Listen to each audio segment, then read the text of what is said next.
This video is brought to you by Squarespace. This is the new Canon R6 Mark III, and it's a huge improvement from the Mark II. It's got more megapixels, it's got 7K video, and it even implemented features more intelligently. It's got a new battery, it's got a new processor. I'm gonna tell you all of the details. I'm gonna use it out in the field and tell you how it actually works and feels in hand. And then of course, I wanna tell you, is this the right choice for you? Hi, I'm Chelsea, and I'm a photographer and a camera gear reviewer, and I love to teach, make it fun, make it easy to understand. If that's something that you're into, be sure to subscribe and also hit the notification bell so you know when my new videos come out. And you can follow me on Instagram too, and I post little tips and tricks there.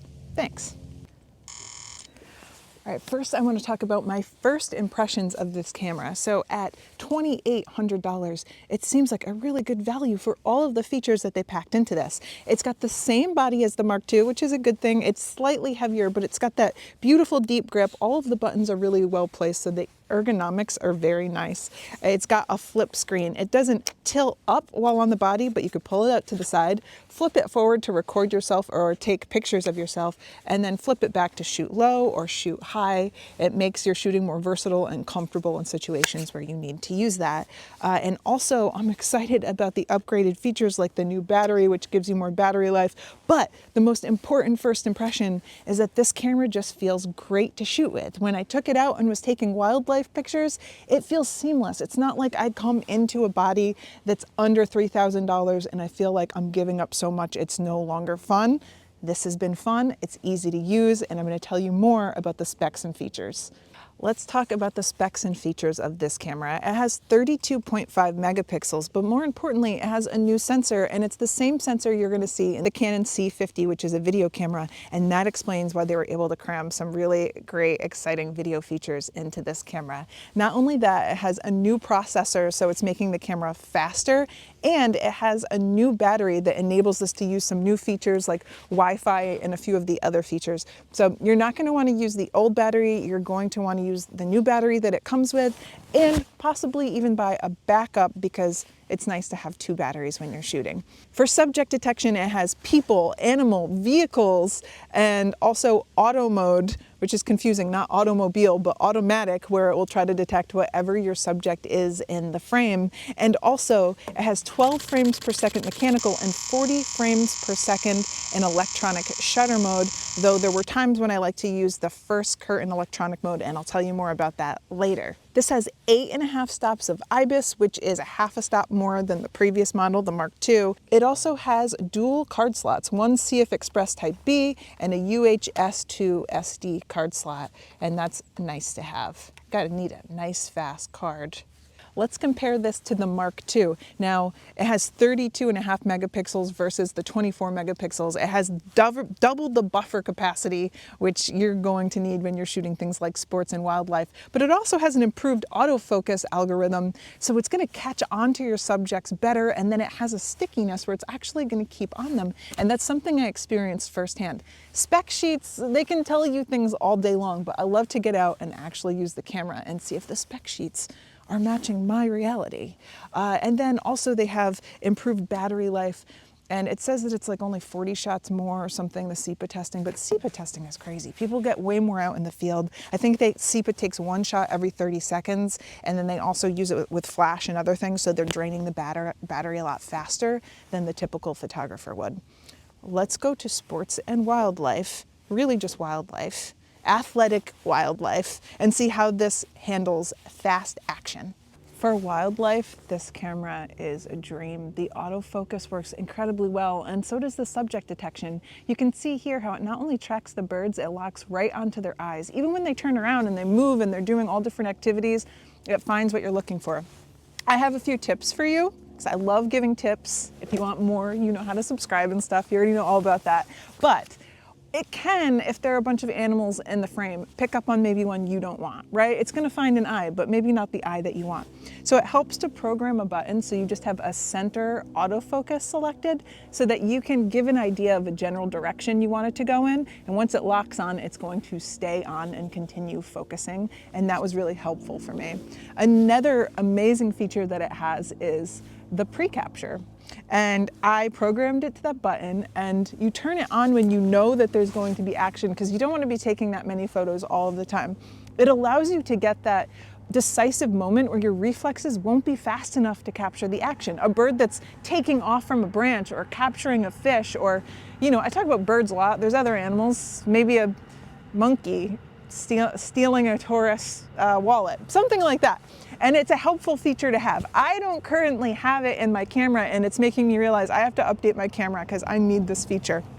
Now, you can have all the specs on a spec sheet, like I was saying, and they don't work well, but they managed to implement all of the other features so that it's practical. The buffer goes on forever. My video guy, Frank, was like, is that still going? Yeah, it just keeps shooting.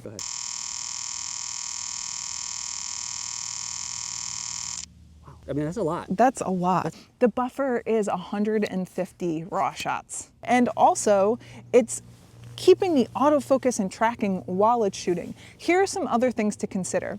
You have the electronic shutter, and you're gonna get those 40 frames per second. You need the electronic shutter to use the pre-capture feature as well.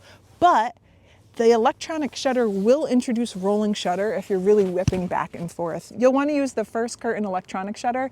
You're going to get 12 frames per second, which is still generous. It's still going to get you some action shots. And then that will eliminate rolling shutter. And the mechanical shutter gets 12 frames per second as well. So keep that in mind. If you're doing a lot of fast panning, then you'll probably want the first curtain, the 12 frames per second instead of the 40 frames per second. But other than that, I was super happy with this. And I went out on a rainy, foggy, low contrast day, and it was still locking onto my subject. So great for wildlife. I'm gonna assume great for sports as well. Very similar in a way. The other thing is 32.5 megapixels is enough for you to crop and still have some good resolution, like you can see here. And the improved battery life means that you can shoot for longer and take more photos without worrying about switching your battery. It's all very practical. If you're taking all of these beautiful pictures, you're going to want a place to show them. And you can go to squarespace.com/Chelsea and make your own website. I have one, and I was just up way too late updating all of the photos because it's fun. I went in and I realized I didn't even have my best wildlife shots. I had a lot of old ones that I found kind of embarrassing. So I have to go in and update all of those. I updated portraits and I had a great time. I have a gallery, and then you can also have your contact page so people can hire you or just send you a nice compliment in an email if they want to. Check it out. I think you're really gonna like it. And I recommend it to my friends. They sponsor this video, but when people ask me in real life, I say, do you have a Squarespace and would you like to save 10%? Because you can use the coupon code Chelsea to get 10% off. So thanks Squarespace, and thanks to you for trying it and supporting the channel. Let's talk about how the R6 Mark III works with portraits. It's not notable, and I mean that in a really good way, because when you hold it up and you're taking pictures, you don't think about your camera, and that's ideal. It's just locking onto your subject's eyes, getting them in focus, and you can worry about the composition and the posing and everything else that's in your mind when you're taking portraits. I took some pictures of Frank walking towards me here, and you can see it keeps him in focus every single time. And Frank took some pictures of me, and I'm kind of like dodging and weaving and trying to throw off the eye detection autofocus, and it's pretty much locking onto me almost 100% of the time. It lost it a little bit after I turned around, but then quickly grabs on again. That means it'll be good in really typical situations like moving families and kids, or if you're taking photos of weddings, someone walking in front of the bride and groom, and then you have to lock on to focus again. Really practical features that work well. And keep in mind, not only is it keeping my eyes in focus, but it's at f1.2, so the depth of field is very, very shallow. It's still locking onto focus. I took it into the studio with my daughter Madeline and got some photos of her. The sync speed is 1/250th of a second, and you can see how beautiful the photos look. It even locked onto focus when I used this thick filter in front of it to kind of distort the photo, and it was keeping her face in focus the whole time, regardless of the distractions.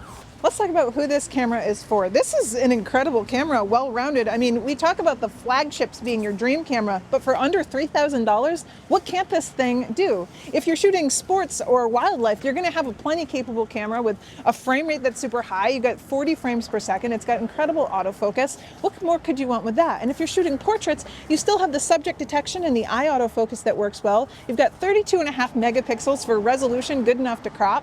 It can do events, it can do low light, it has good in-body image stabilization, and it has excellent video capabilities for people who are making content like me, or if you're shooting events. So I recommend this for just the general shooter. It could be a professional camera. I know that they're saying that this isn't aimed at professionals, but why not?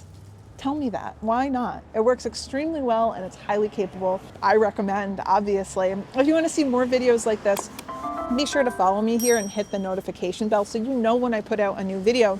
And also comment, let me know what you'd like to see. I'm gonna have this for a little bit longer, so if there's more tests that you want me to do, I can do that. I can help you find the answers that you need.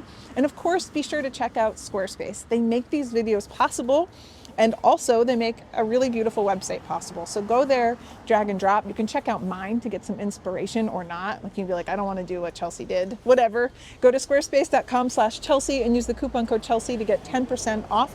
Thank you, Squarespace, and thanks to all of you for watching. And I have another review coming out very shortly. So I'll see you soon.